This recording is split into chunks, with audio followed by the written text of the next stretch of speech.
Yo, what's going on, guys? Welcome back to another episode of Georgia Sports Nation. We got some more Hawks and Braves content on tap for you guys tonight. We're going to be recapping the great play-in win for the Hawks against the Heat on the road, 116-105. Hawks advanced to the first round of the playoffs to the seventh seed to face the second seed Boston Celtics. And we're going to be previewing that series too, which starts tomorrow at 3:30 Saturday, ESPN on primetime. Bally will also have that, so if you want to listen to Bob and Neek, you're welcome to do that. But Ryan Wilco and I forget who Ryan Wilco and Richard Jefferson will have the commentary on ESPN. And then for the Braves content tonight, we're going to be recapping this Red series, an impressive sweep by the Reds, even though it is the Reds. But with the injuries the Braves had and the tax bullpen, nonetheless, 3 impressive wins, 1-run wins. And we're going to be recapping previewing the Royals series this upcoming weekend. And another unfortunate injury for the Braves with Orlando Arcia heading to the IL with the hand fracture. So it's Vaughn Grissom's time to shine. He got called up. Let's see how he can perform. But with before we get started here, shout out to Red Swarm for with show starting. He wants to kick off this show right with a super chat. Thanks, we appreciate that. But without further ado, let's get it. We'll start, Big Ant. We'll start with you. What did you think of the Hawks' performance against the Heat, and just what was the absolute key thing that we did to allow us to be dominant really in this game? Well, attacking the boards, like that was major. We attacked the boards and we kept them running all night. Like we know that we're not a good or great half court offense or defense. When we're running, nobody can stop us. It's already been set in stone that nobody can, especially when you have Jalen Johnson running the floor in transition, you might as well get out the way. We had major contributions from Sadiq Bey, Double O, and John Collins. Finally showed some heart. Gotcha. What about you, Joshua? What do you think? What do you think was the key to that game? I'm gonna piggyback off what Ant said, man. It definitely was the boards. We limited them to not really getting any second chance opportunities. So it was one shot and done, and we getting ours, we getting out and getting it. For Capella to have 20 plus rebounds, that was huge. It was just a very needed team effort. Had we played like this all season, man, we could have been top 4, like we talked about previous in the beginning of the season. We definitely could have been a top 4 team or better. That was a all around great team win. So I was just happy. Yeah, just to really hit home on these boards. 22 offensive rebounds. Do you remember the game against the Rockets earlier this year, guys, when DeJounte Murray bopped Jabari Smith on the head? We allowed 21 offensive rebounds that game, then we ended up choking that game away. I mean, this game, and we remember how many offensive rebounds 21 seemed. We got 22 offensive rebounds in a playoff-type setting in the postseason.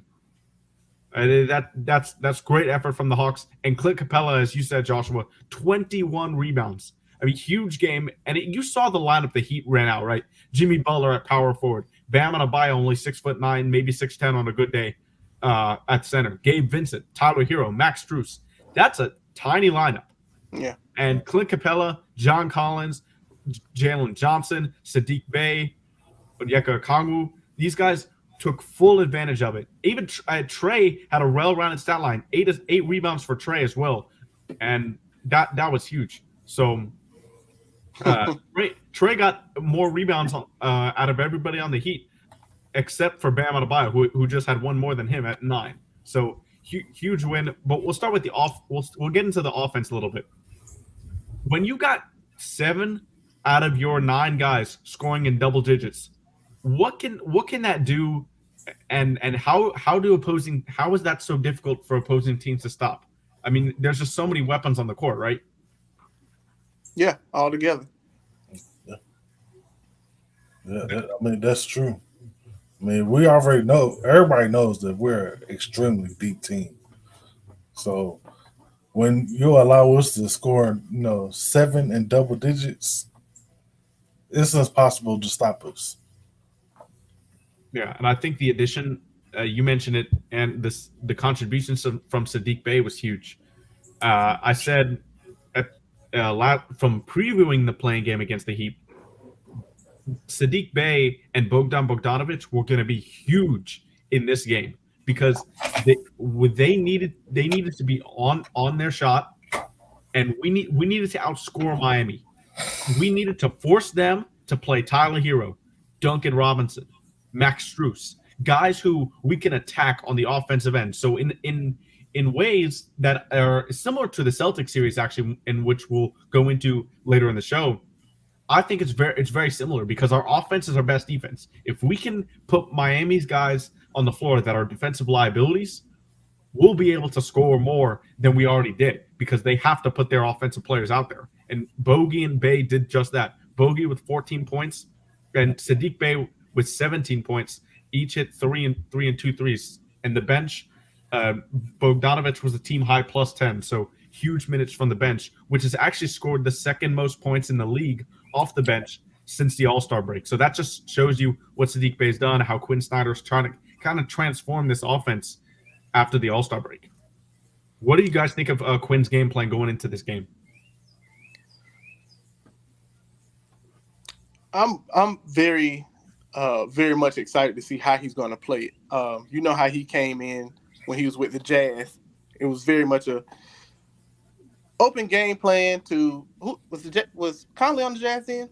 Yeah, Mike Conley, yes. Conley, so he was on the Jazz. Okay, so he knows how to work with what he has, and also just the sample size that he's shown within these 20 games is going to set it up real nice for next year. I'm very much, like I said, excited to see what he's going to do going into how he's going to play against Boston. I want to backtrack a little bit to what you said about our offense was the best defense. It showed well because it weathered the storm. You get what I'm saying? We knew basketball is a game of run, so we already knew they were going to go on the run, and we weathered it right before halftime one when they went on that 11-0 run. And then what was it? The fourth quarter, I think, when they cut it down to 5 or 6. I'm just After they led 2-0, they never got the deficit back under 6 once we extended it. So that was it. Yeah. So we kept them at arm's length, and you have to do that with certain teams. You're not going to blow out certain teams. It's just we're towards the end of playoff basketball. It's rare you're going to see a blowout for any time. But we were just able to score when they scored, answer with a 3 when they scored a 3, or just score it, period. You know what I'm saying? They scored a 3 or and 1, and we get 2 back. Just keep them at arm's length and just kept it. Then once it got up under 4 minutes, we started clock managing, run the play clock to under 5 seconds. Then you make your move, set the play up.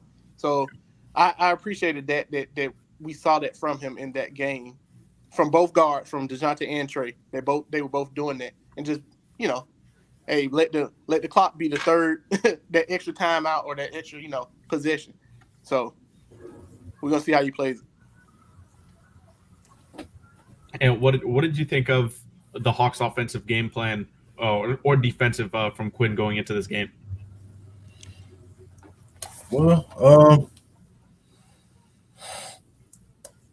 the game plan I think was to attack. Like,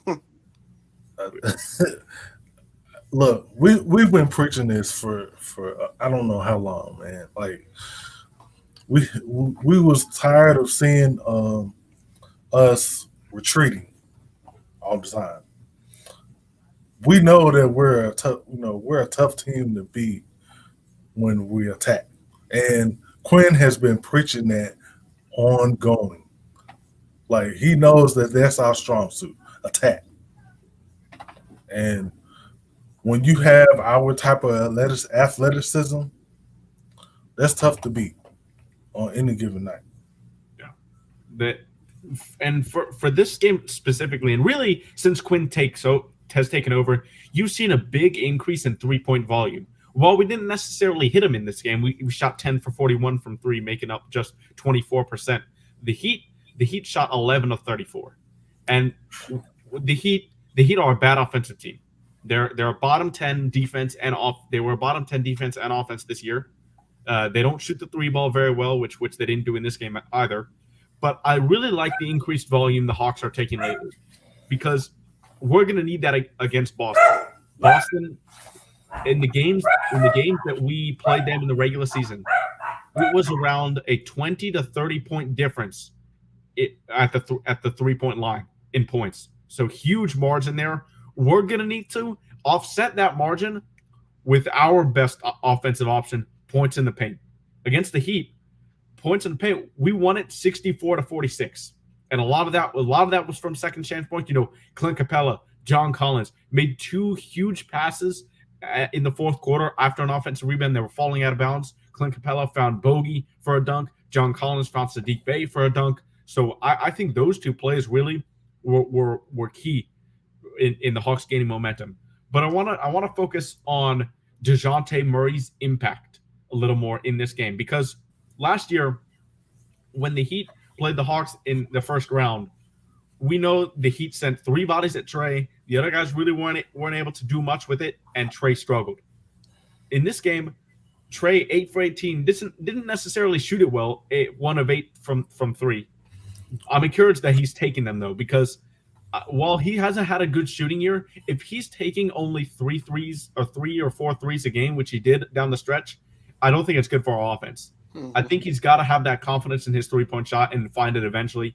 But 25, 8, and 7 for Trey and DeJounte, 18, 6, and 5. And one thing about DeJounte Murray, and I want you guys to expand more on this. When he got the ball in this game, he attacked, like Ant was saying.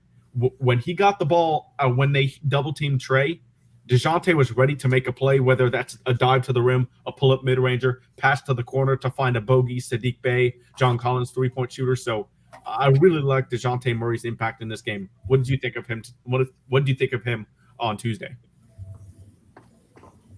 DeJounte has been a difference majority of the season. There's some games, you're still going to struggle.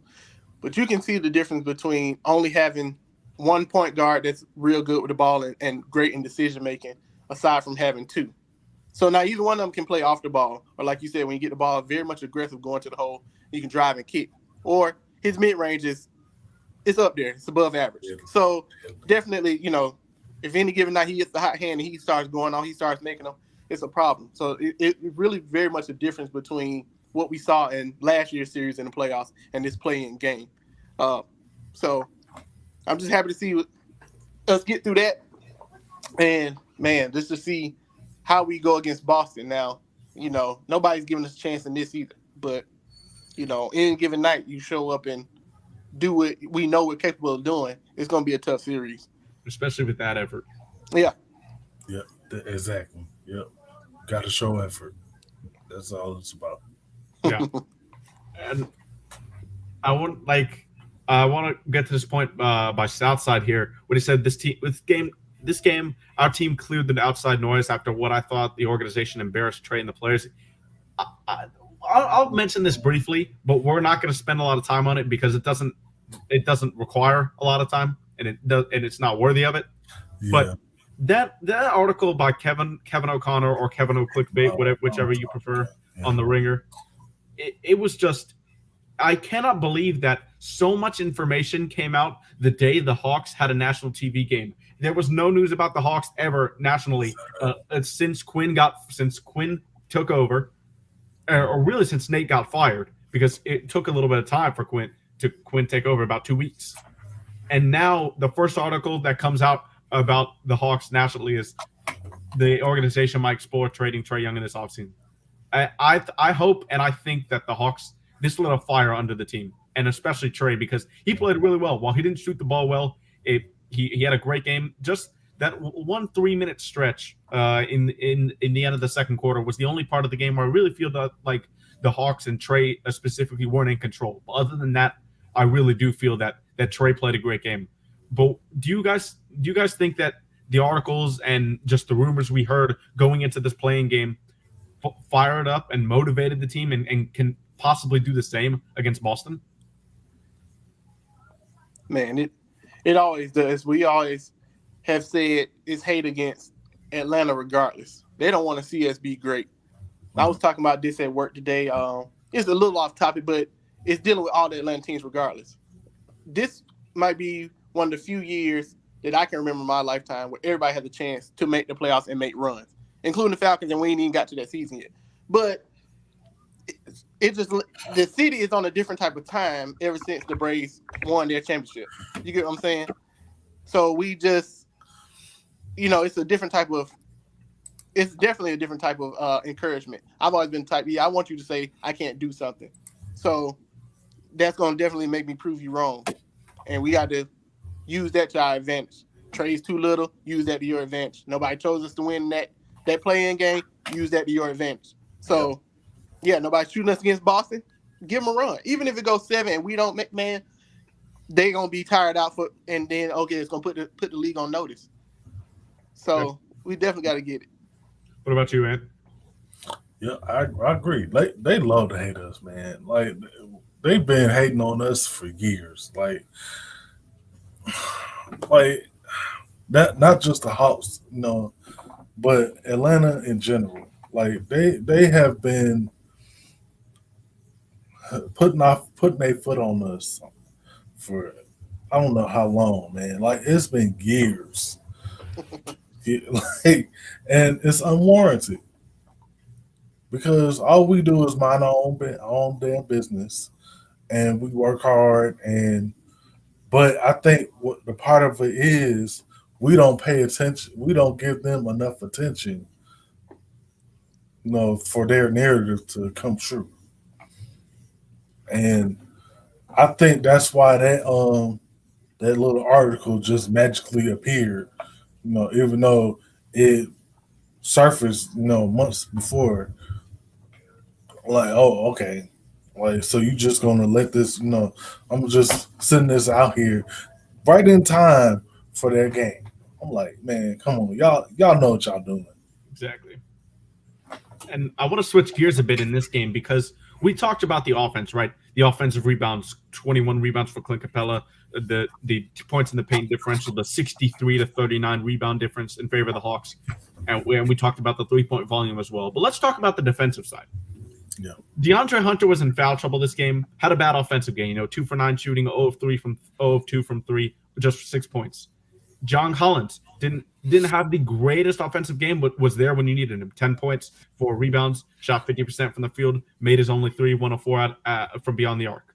But John Collins and DeAndre Hunter, while they didn't have stellar outside shooting games or offensive games, their defense on Jimmy Butler in that game was beautiful to watch. Beautiful. DeAndre Hunter started the game out on him, and you see John Collins when Dre was out with foul trouble take over. They held Jimmy Butler at a combined 6 of 19 from the field, and this is playoff Jimmy, if you count that postseason Jimmy, if you will. 6 of 19 for just 21 points, 9 of those out of 11 attempts were at the free throw line, and 9 assists. That's a great performance, and held Bam Adebayo to 5 of 12 shooting and 12 points and just 9 rebounds. That's Clint Capella and Onyeka Okongwu right there. But the defense from the wings and the front court in this game, I think, was almost as big as a key as the offensive rebounding and the offensive execution was overall. That type of defense had Jimmy resulting into the flopping that we seen. Never seen Jimmy best play like that. It had him resulting to the Kyle Lowry type movement. Every time I'm like, I ain't never seen this man on the ground this much. Jimmy usually get in your face, back you down, turn around, drive to the hoop. That's the Jimmy we know. Or can pull up from 3 if he needs to. He was falling if they even got close to him, and they giving him the fouls because we in Miami. Mm-hmm. But that's the result he had to get to because I'm struggling, so I got to do this. So that's fun to see too. The defense that we know we can play led to the offense that we know we can get to too. It was just a all around well game. Yep. BC, what do you think about our defense in this game? To be honest with you guys, we played pretty solid.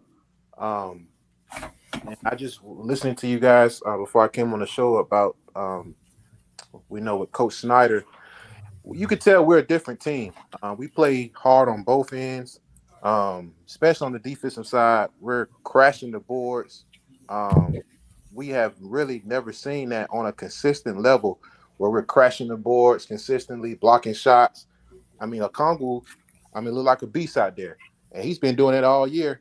Oh yeah. And to see that on a national, television where everybody can see, because everybody's looking at Okongwu like, oh, who is this guy? But he's been doing this all season.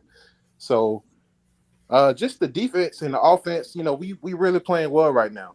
And just to piggyback on what you guys were saying about the Boston series, this kind of reminds me of the time when we had Joe Johnson in the crew. Nobody gave us a shot. They said, the Celtics were going to sweep us and all that, but we ended up going 7 games, I believe. Yeah. Even though we didn't, we didn't win the series, but hey, we played tough, and we got respect from that. So I just feel like nobody respects us, of course, from a media outlet. Hawks, Falcons, we don't get respect. But if we come out the way we did against the Miami Heat, and we play like that consistently, hey, anything can happen. That's just my take on that. Yeah, and like you said, with that effort was really key in that win. Absolutely.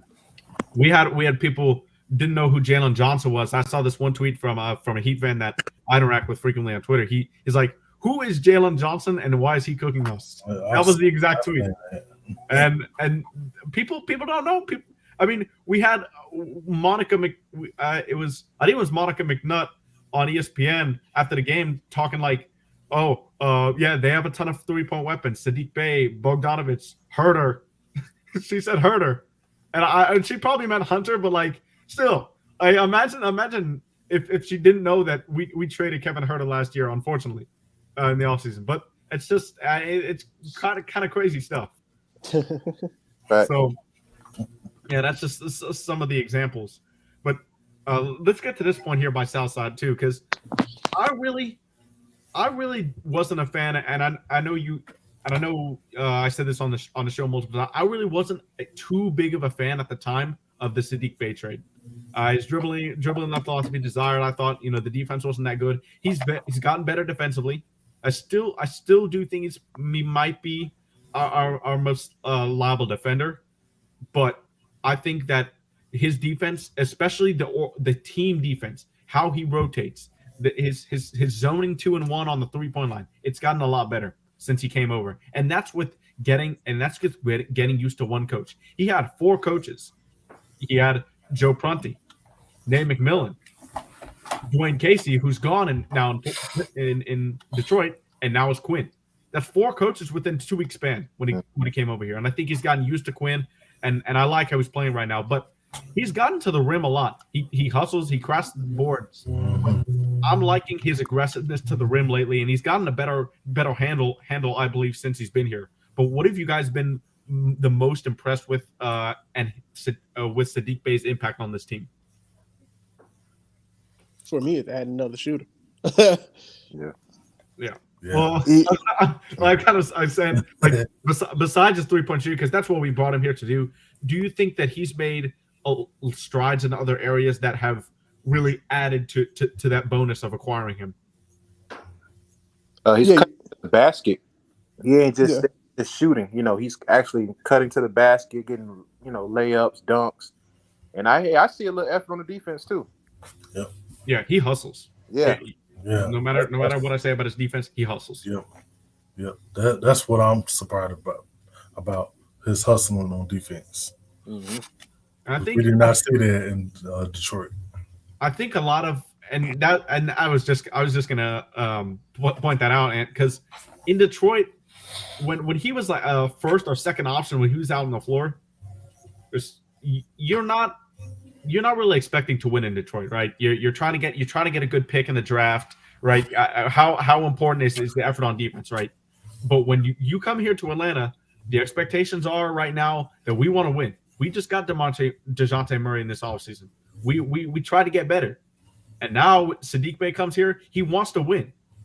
So the effort is kind of contagious on the defensive end. So if we see more people doing that, our defense will get better no matter the personnel. Now, we know our personnel for defensively, hopefully next year will get better on the perimeter, specifically at the point of attack.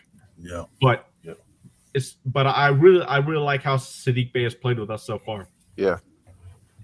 And we'll get to We Talk Hawks TV in the building. Damon runs a great show for Hawks fans to get up, speak their piece over on We Talk Hawks TV. Definitely go and check him out there after post games.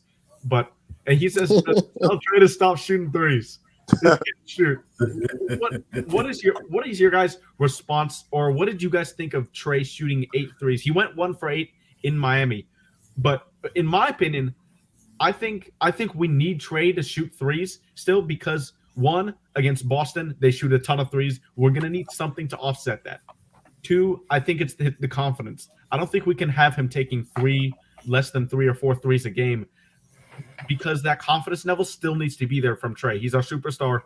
That needs to still be there. But that's just my opinion. What's your guys' response to that? Well, I'll just say this. Trey is a very, very streaky shooter. Some games he can get hot. And, of course, like you say, he was 1 for 8. Some games he can get cold. But, I do agree, sometimes Trey does take a lot of shots. And I scratch my head. I'd be like, Trey, what are you doing? And I think sometimes, I don't know if he thinks that he can just – well, I know, of course, he thinks he can make every shot, but sometimes he gets away from the offense that's tailored or what's going on, and he sometimes jack up shots from half court and all that, like he's Steph Curry. Like, that's not to play within the offense. And I think, too, me personally, I don't know if you guys noticed, when we played Miami, I want to say like 36 seconds before the end of the first quarter, he jacked up a 3. And he missed it. But towards the end of that quarter, did you guys notice Nate McMillan's son said something to him? And he got pissed off? Yeah. He can get into some words with Jamel McMillan. Yeah, I think he told him, like, man, what are you doing? Stop jacking up shots. And Trey got pissed off. That's what I really think that was said. But, I don't know. But that's just my take on that. Let you guys speak on it.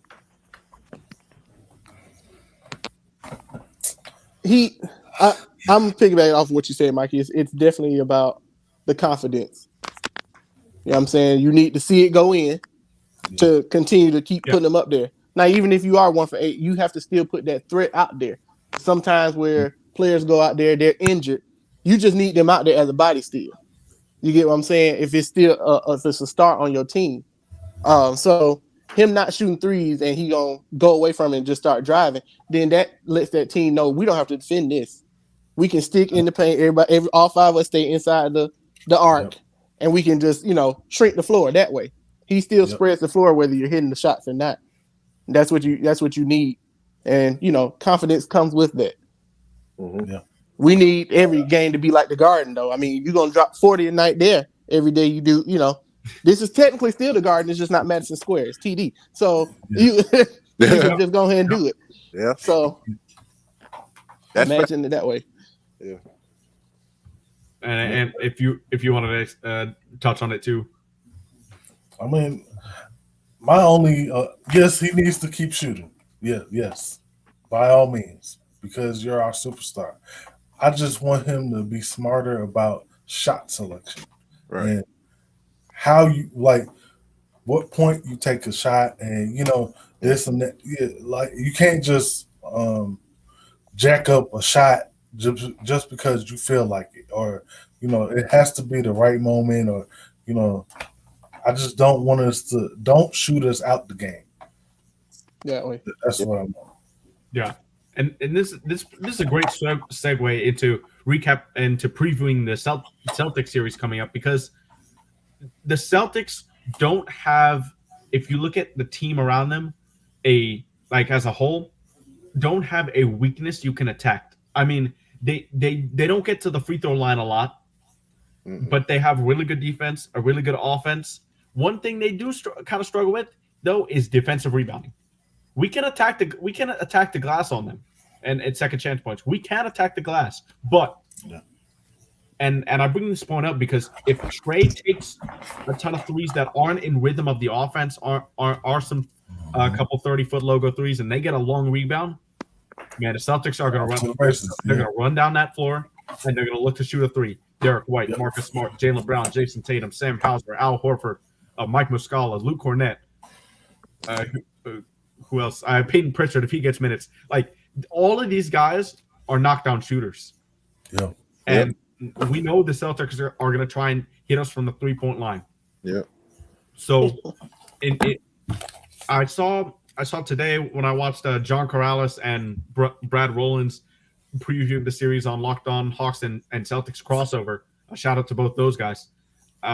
They really said, Brad said, the Hawks will really need to find a way to similar to the Heat game, play their offense as their best defense. Make the Celtics have to go. Make the Celtics have to go defensive. Put Robert Williams in the game. Put Al Horford in the game at the same time. Make them have to get some defensive rebounds, because if the Hawks can capitalize on offensive boards and score off those offensive boards, not just grab them, but generate second chance points, the Celtics will have to play less shooting. They'll have to play more hustle guys, more rebound guys. Al Horford, Robert Williams together, Marcus Smart, just guys that aren't necessarily more knockdown shooters, because the more shooters they play, that's when they give the Hawks trouble. So, in my opinion, that's the key to the series. Can we generate enough rebounds and enough havoc on that end so that the Celtics are forced to play Robert Williams and Al Horford together? That's, for me, is my biggest key to the series. Or actually is the second biggest, but we'll go around. I'll go last, and then I'll say my biggest series. Well, Joshua, we'll start with you. What's your biggest key to this series? I don't know. I really can't put it on one thing. Definitely gonna be hustling. Can't play lackluster with a team like Boston or Milwaukee. Can't play lackadaisical with either one of them. You have to hustle. The shot goes up. We need maximum effort on rebound. I've seen it where ball coming off the rim, and we're just looking like it's gonna fall into our lap. You go up, get at the highest point. We need to be doing everything on each end of the floor, offensively and defensively.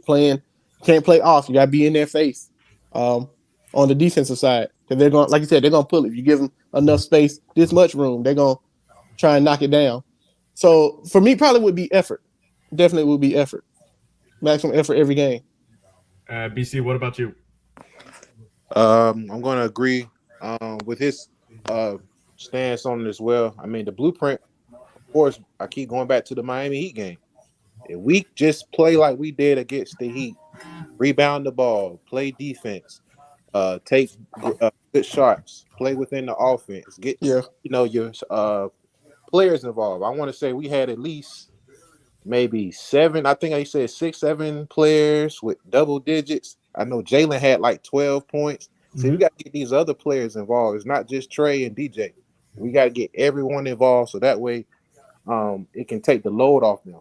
Because we know Boston's focal point is going to be on stopping Trey and DJ to somewhat. So we need to get other players involved, get DeAndre, John, Capella, that way get all of our guys involved, and it takes a lot of pressure off our superstar players. But that's the key for me. Just play with hustle, defense, and just play smart. Gotcha. And what about you? Well, it's going to come down to what can John Collins do and JJ. Can you facilitate like you're known to do? And John Collins, we're gonna need you on the damn boards. That is so true. Look. Oh my God! Look, I know you found your shot, and I love it. Don't get me wrong, but we need you attacking those boards, man. Like, so, because we're gonna have to out rebound them. Like that's just gonna, there's no ifs, ands, or buts about it.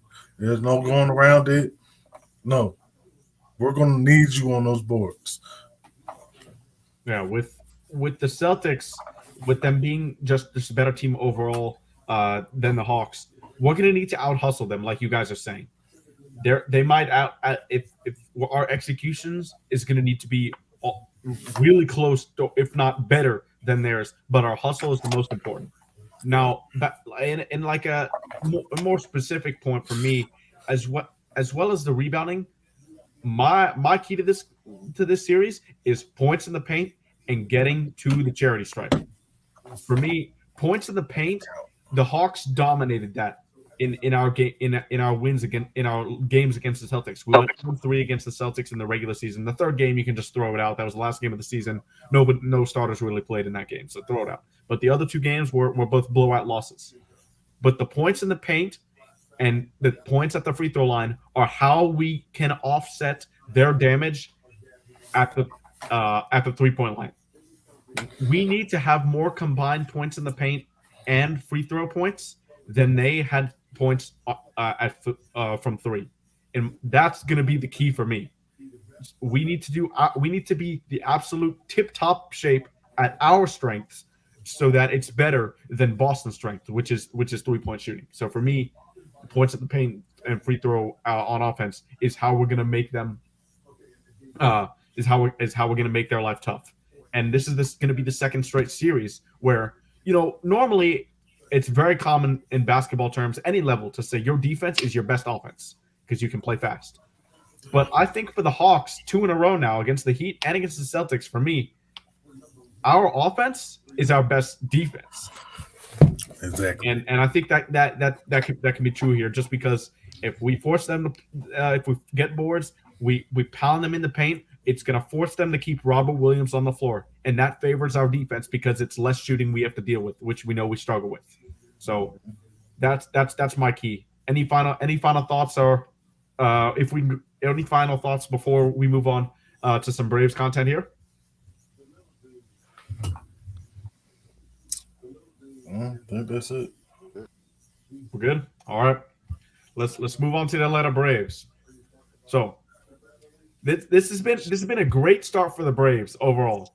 We're 9-4, second best record in the league, in the MLB, behind obviously the undefeated the Tampa Bay Rays, 13-0, and we've done this with a ton of injuries. And you've got Mike Soroka still rehabbing. Max Fried went down. Kyle Wright just came back. You've got Orlando Arcia just went down now. Michael Harris, Travis d'Arnaud, Raisel Iglesias, Colin McHugh. I mean, we have a ton of injuries right now. And Huascar Ynoa is out for the season. Tyler Matzke is out for the season. So if you count those, that's 10. Yeah. 10 guys right now that we hope to be available this year, and they're not available right now. But we've managed to stay afloat, and I think that's the perfect way to kind of summarize the season in this Red Series, because in this Red Series we were down every single game, but we came back and won the game by one run every game. First game 5-4 W, second game 7-6 W, third game 5-4 again W. So what did you guys think of this series overall, and how do you think the Braves are managing the situation right now? With a lot of these are minor injuries, but they're happening at the exact same time, so our depth is really being tested. With the Braves, this is happening. It's going to happen in baseball regardless. It's going to happen in any sport, but in baseball regardless, it's going to happen with the injuries. What I've commended AA on is getting the depth.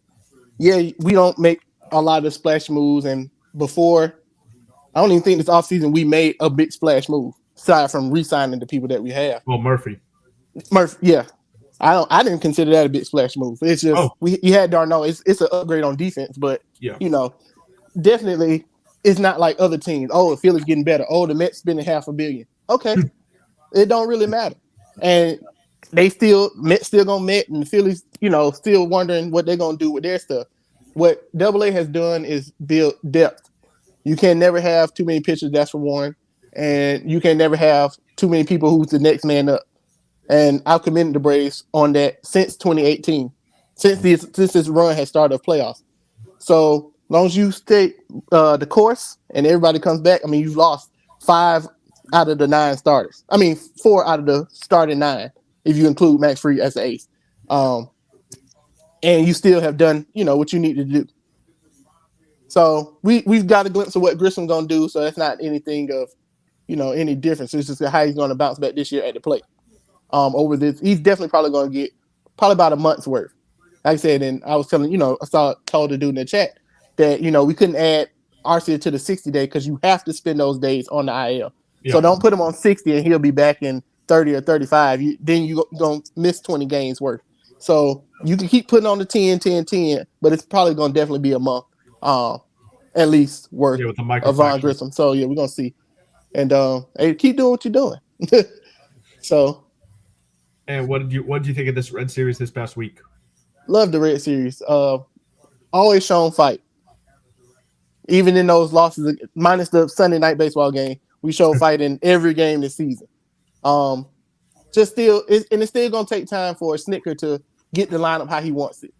He always out the 4 hole, like we said. Thank and and you can see a difference. You always see a difference. But that's not his positioning. But you would definitely know when it clicks in there with everybody in the lineup, and it's hard to get out from 1 to 9 in a lineup. Then it's clicked in, and it's going to take time. It didn't take time till May. What year was that? That was 2021. I want to say was when Acuna had gotten hurt, came back, and he tried to put him in the 3 hole. Then you put him back in the 1. We took off, winning streak, and so definitely, it's going to take time for Snick to get it right and lock it in. And when you get everybody back healthy, then you can definitely see what you're going to get wholeheartedly. Yeah, Ant, I know you were pushing heavily. I know we all were, but for Ozzy to get out of that cleanup spot. But overall, what do you think of this Red Series? Well, one thing that showed our offense is dangerous from 1 through 9. Like I because of the deficits we having at pitching, we know that our offense can, kind of overcome some of that, a little bit. And as long as, just stick to I just want us to stay, just stay patient at the plate. Stop trying to swing for the fences every single swing. Everybody knows that we can hit the long ball. Okay. But we have to, keep the pitcher guessing. Go for the single. If you see that right hole is open, hit it there. Stop trying to hit it out the park.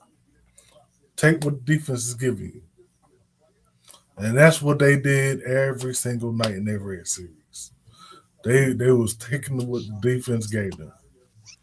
Yeah, I think that's huge. In this Red Series, I mean, Ronald Acuna's been amazing so far. He's hitting 340, slugging 511, on base percentage 415. So as a leadoff hitter, you're not even gonna ask for more like that. And Ronald's been stealing bases. He's been caught twice, but still already has, I believe, 4 steals on the year or 6. No, 6 steals on the year. 6 steals on the year, yeah. And so he's been great, and he was really good at setting the table in this Red Series. He went 3 for 5 in Game 1, and in Game 2, 1 for 3 with a walk in there, and 3 for 4 in Game 3. So he just set the table. That lineup kept flipping over, and he set the table each time it came to that top end lineup. Unfortunately, the guy that followed him in this series wasn't as great as he's been in the past. I mean, Matt Olson, he struggled a bit in the series. At one point, he had 9 at bats. He struck out 7 of those at bats, which is not encouraging to see. But he did homer in that second game of the Red Series, and that home run was launched. I mean, over the Braves bullpen to right center field is tough to do at Truist Park, and he crushed that ball. That ball was launched out of here. So that's good to see. It's good to see Matt Olson still provide that power, even though it might not have been the series overall that he's wanted to have. Austin Riley continues to get hot. So that's good for him. We're finding some power for him as well. Multi-hit game in the second game of the series and in the third game of the series. But I think the biggest person that benefited from this homestand was Sean Murphy. It's been a slow start offensively for Murphy. When we traded William Contreras, and when we traded some of these guys to Oakland, Kyle Muller, who was Oakland's opening day starter, actually, he didn't really come back great offensively, but he's done way better since coming to raise his average to 219. He had that two-run homer in that first game of the series to really to put us over the top. I mean, a walk-off home run, his first ever walk-off homer. And I think that was like his Braves moment. He's come back. He bats every single day because Snit at first put him in this every other day role, which and for a new guy and while there was a lot of talk about getting him this offseason, he needs to have a routine. And while it comes at the cost of Travis Narno, I think the consistent at bats have done him really well to find a rhythm at the plate. And we saw that this Red Series. Yeah, it piggybacks on what you were talking about last segment with getting in the rhythm and confidence. As you know, me personally playing baseball, you definitely need at bats. There was times where I be playing a game and have 2 hits or whatever like that. Next game I'm sitting. I'm just like, the folk you got playing in front of me ain't hitting. Mm-hmm. Not to knock my teammates, but I could have built upon that. And once I started playing every day, then you saw it's hard to get this man out. Yeah. So with Sean Murphy, it's definitely going to be the same thing too. I was upset about getting rid of Contreras because you're losing 20 home runs, and he hit close to 300. If it wasn't 300, it was close to 300. Yeah, it was close. Yeah, so close to 300. Yeah, you lost that power, but at the same time, you, like I said, upgrade defensively because that's what they still want. But having him in there constantly hitting, that's definitely going to build your confidence. Like I said, once the lineup stops tinkering as much, you start to prepare yourself for a certain role once you know what position in the lineup you're batting. Acuna knows he might fall off. The folk want to see Acuna hit 30, 40 home run. That might not be what we need from him at this point. Give us 20 to 25 with 20, 30 stolen bases, 100 RBIs, close to 100 RBIs, and play consistent, great defense. That might be your role now. Not to just consider and put us up 1-0 before, it's all said and done. But he's going to slide into the role that everybody needs. Okay, yeah, he gets on. Olsen knocks you in. Now we up 2-0. Now that might be the role that we have going on. So it's just, like I said, it all falls back to getting that lineup right and what that you're supposed to be doing. And even with what Ant was saying, that our lineup is dangerous. And we still ain't even clicked all the way. As great as that, what was our opening series? The Nationals. As great as that national series went when we were, back-to-back and back-to-back doubles or back-to-back homers. It ain't clicked all the way. You're going to see it. Mm-hmm. Probably late May, June, July. Oh, yeah. You definitely going to see it close to the All-Star break when we're locked in. Ball also flies here when we get there. Yeah. Yeah, you don't hit 250 home runs and it's off a whim. So it's going to come. In the second game of the series, I gotta highlight this. Michael Tonkin was out of the league since 2017. He got a shot with the Braves, due large part due to some injuries in our bullpen. Russell Iglesias, Colin McHugh, Tyler Matzek out for the year, but he's been amazing. And he pitched three innings, and this was his first win since 2016. 3 scoreless innings with 3 strikeouts and just allowing 1 base knock in game 2 when we had a taxed bullpen.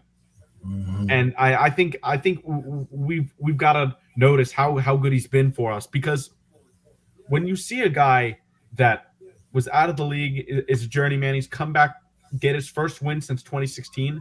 It's a feel-good story, first of all, but he just provided that bullpen so much rest. And I think a lot of people will overlook that in this series. But when you have a finale like the Braves had against the Reds in another close one-run game, those one-run games when Eddie Rosario put us up with that 8th inning homer on Wednesday, is just huge. Your bullpen needs to be ready. and Michael Tonkin allowed that to happen on Wednesday in preparation on Tuesday in preparation for Wednesday. Sorry, we didn't play it yesterday.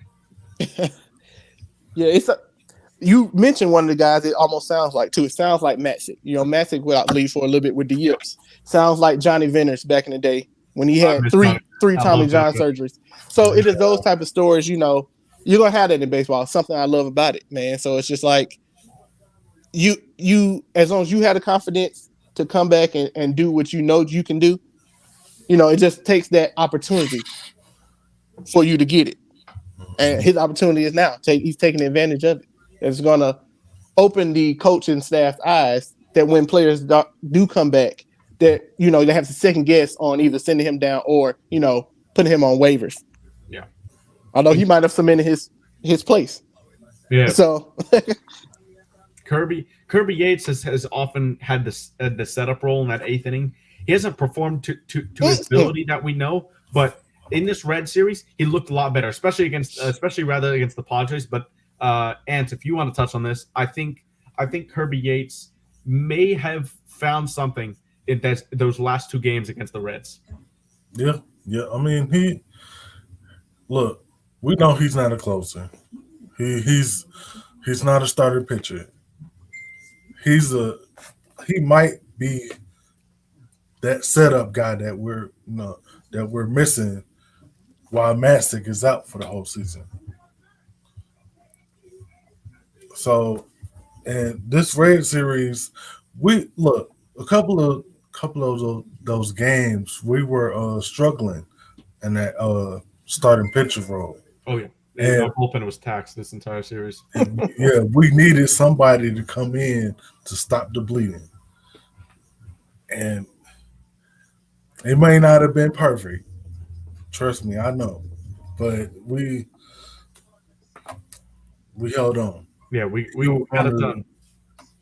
And Kirby Yates, I don't think he'll be put in as many high leverage situations when Chrysler Iglesias comes back.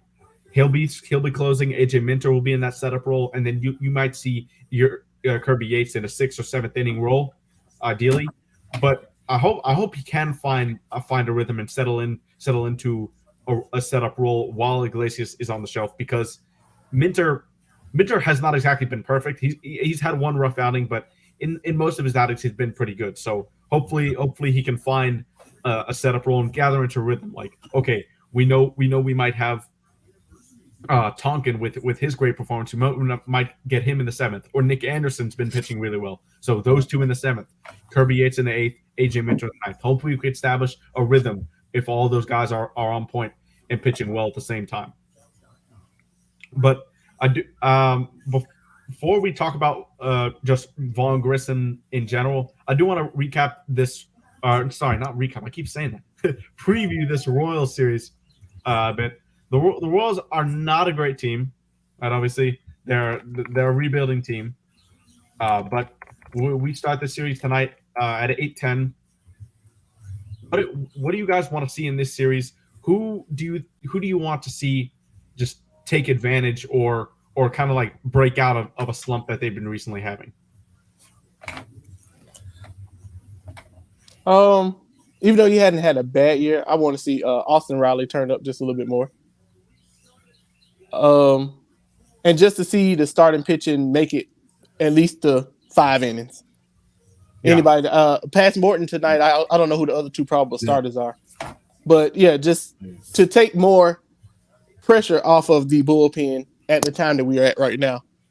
You know, we have next Thursday off as well. You get through this Royal Series, win the series at least 2 out of 3. You could sweep them. That'll be nice. But we're going to the Padres series this weekend, so you need to have all hands on deck. So the starters need to do what they can to not have as much pressure and strain on the bullpen's back. Yeah, because we owe the Padres some revenge. Yeah, and like I said, on the back end, as far as breaking out, yeah, Austin Riley, just to get it more going. We know it's gonna come, but yeah, to step up and give at least 2 to 3 people that you have to worry about. Gotcha. What about you, Ant? Well, I'm gonna piggyback off of what you said last, Mikey. Matt Olson, I want to see you get off your slump. It is a small slump, but yeah, overall small, seven strikeouts, nine at bats. Yeah, it's not what you want to see. Yeah, I want to see him, be. How can I put this? Like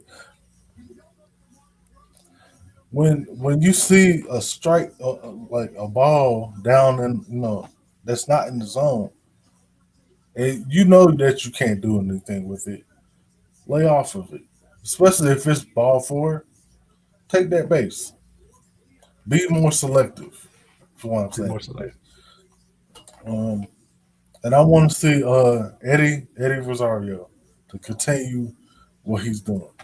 Yeah, I'm really encouraged by Eddie in the end of the Red Series. That home run was awesome. Hopefully, he can lock up that left field position for a while because as good as Kevin Pillar's been good for us. Eddie Rosario is DHing tonight with Kevin Pillar on left, and Sam Hilliard, who's been a great pickup tonight. For us. He's batting over 300. So shout out to Sam Hilliard as well for his contributions while Michael Harris has been hurt. He's been good for us in center field defensively as well. For me, I want to see Sean Murphy continue to do what he did in that Red Series. I think we're missing that guy past Austin Riley right now because Travis d'Arnaud was hitting in that cleanup spot as well as Ozzie. When we had d'Arnaud in there, and then we had Michael Harris in that 5th spot and Ozzie in that 6th spot, that lineup was so good. So I think we need to find that cleanup hitter, and hopefully Sean Murphy can continue what he's doing to extend that dangerous top 3, top 4 of our lineup. And while Eddie's going hot, that makes it 5.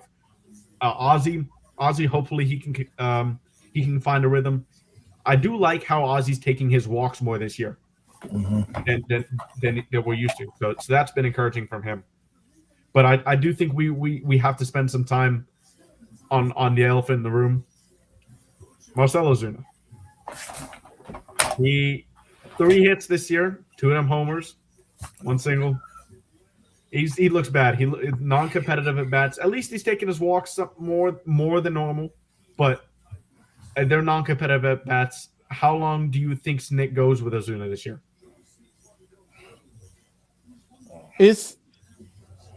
I know that Snit and AA probably talking. It's a lot to eat. What is he? 18 million. Yes. So it's a lot to eat that, and not have him on the team. It also once again goes back to the confidence. He plays one game and he goes 1 for 4 or 0 for 4. Then the next game you sit him and he's not at DH. He don't need to be in outfield, but he probably needs some games back to back too. But then it starts to get where this is a hole in their lineup. This is a constant out now.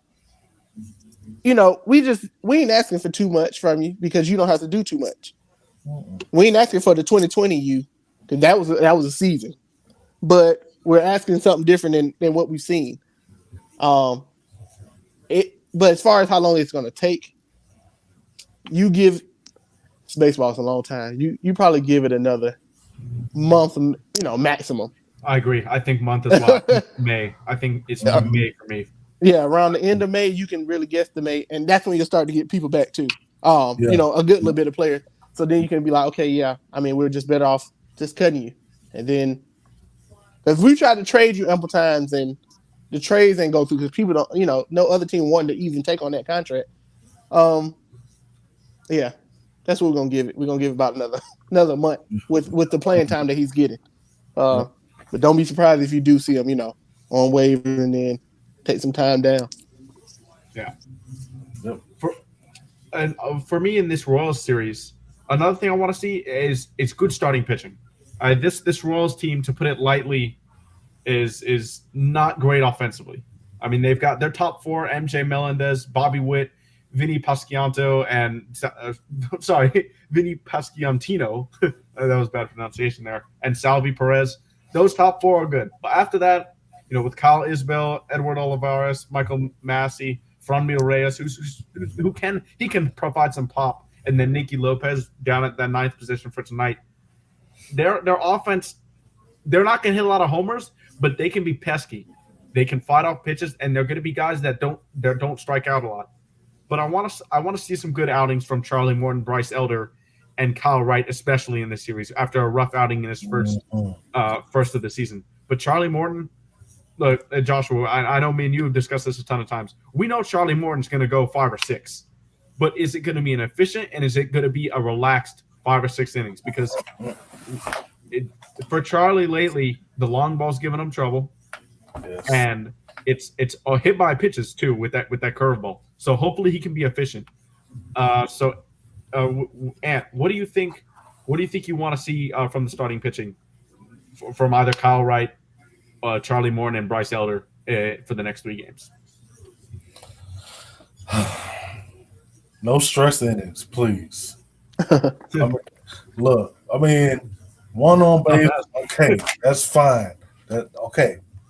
But you giving up 2-3 hits here and there, and nah, man, we can't do that. Like, we can't be bringing our bullpen in by the 3rd inning. We can't be doing that, man. Like, we were just doing that last series. Yeah. And it hurt us. I mean, it just so happens that our offense is damn near impossible to stop. And we can overcome some of that, some of those woes. I don't want our offense to have to be the hero every damn night. Especially when we're this injured. Exactly. You don't know when that offense is going to show up like it did. Because against the Padres, it was not good. Against the Reds, it was better. It wasn't world beaters, but it was good. And I think that's we're going to need to fight off games, judging going forward while we battle these injuries. I think that off day yesterday was huge for giving the bullpen rest. But for me, Kyle Wright, Charlie Morton, Bryce Elder, ought to see some length out of our starters this series, so that, like Joshua said, we can have that bullpen rested for a tough Padres road series coming up after this World. Yes. And batting in the 7th spot tonight, we got Vaughn Grissom. There was talk all offseason. Vaughn Grissom, Braden Shoemake. Who's going to get the job? Who's going to get the job? It's Orlando Arcia. And he's been phenomenal. Yeah. Defensively, offensively. But unfortunately, with him going down with a fractured hand, time to step up. And Vaughn Grissom's going to be that guy. He's going to get around. He's going to get to play every day at shortstop now for a decent chunk. What do you guys want to see from him, and how do you think he should approach this opportunity? Don't do anything out the ordinary. Don't, we got a nice little chunk from you last season. You know what I'm saying? You came in with a decent splash. It's hard to follow up somebody like Dansby, especially on the defensive end. But if you stay consistent defensively, we're just looking for you to make some type of improvement that towards being better, plate approaches. That's it. Like I said, we're not asking for anything out the ordinary. We're not asking you to 10, 15 home runs in this little stretch. So consistent major league at bats every time. Do what you do best. Don't feel like you have to do something extra. Yeah. Yep. Exactly. I've been watching a bunch of Cam Newton videos lately. He always says 7 on 17. You don't have to do anything special to be special. That's what we asking. Yeah. Shout out Cam. Be you. Do what got you to the show. That's it. Man, I really like so far, and I hope it can continue this way in this Royal Series. That Sam Hilliard is feeding the top of the order. He's getting on base for Acuna, Olsen, Riley, Murphy, Rosario. Like he's cycling that lineup around and around more and more, so that opposing pitchers have to see that killer top 4, top 3 in our lineup. So I think he's been huge for us. Hopefully that can continue, and with his speed, he can be on second base for a single. So we got 2 guys there really back to back, Hilliard and Acuna. And if you even want to count Pilar in that too, who has good speed to steal a bag as well. So you got 3 guys that are a threat to steal, feeding that powerful top of lineup. So I think the Braves are set up for still some good success offensively, even though we're missing key guys like Harris, Darno, and Arcia so far this year. Any further thoughts before we wrap it up here? Man, continue to do what we've been doing. Weather the storm through the injuries. Say this, as long as you stay afloat while your team is down, it can't do anything but get better. So fight through it. Yep. And for me, yeah, hopefully we win this World Series. Just gotta have the bullpen be healthy, and hopefully we leave this series without any injuries, because we've had now an injury every single series this year. Man. Hopefully we leave Kansas City without any injuries. So let's hope that happens. And for the Hawks tomorrow, starting in the Celtics, let's make this a competitive series. Let's give Boston all we got. Let's make them play Robert Williams, Al Horford together. Let's try and push them into the paint so that we score as many points as they put threes as we put in the paint. That's going to be an important part of this series. And hopefully we can shock the world. We know Clint Capella, Trae Young, all these guys have that underdog mentality. And nobody picks us. That's when we go get it. Go get it. It's shock the world. Let's do it. Yeah, shock the world. With that being said, we'll end it like we always do. Joshua, tell them where they can find you. You can find me on IG or Twitter. You already know RTS Sports 2 on both of them. Like I said, hit the DMs if you want to talk sports or whatever like that. I'm always on there. And on Instagram, Facebook, on TikTok, just look up either Big Ant or Mr. Jackson 19868 at Gmail. And on Twitter, look up Big Ant True. That's all you got to do. And for me, you can find me as always on Twitter at Pinnerism300 and streaming Georgia Sports Nation on Recap and Hawks Hoops. We got some playoff Hawks basketball, and we got the Braves jogging along. So hopefully you guys are enjoying this April in the ATL time. You got Atlanta United playing as well. Unfortunately, those games are on Apple TV, but that's another that's another story. But it's a great time to be an Atlanta sports fan. Got 3 teams playing right now, so hopefully we'll come back next week, same time, 6 p.m. Eastern, talking about some Hawks W's, season wins for season series wins for the Braves. So don't forget to check us out next week, same time. Thanks for coming. Don't forget to like, subscribe, and if you're on YouTube, and we'll see you guys next time. All right. Ciao, ciao.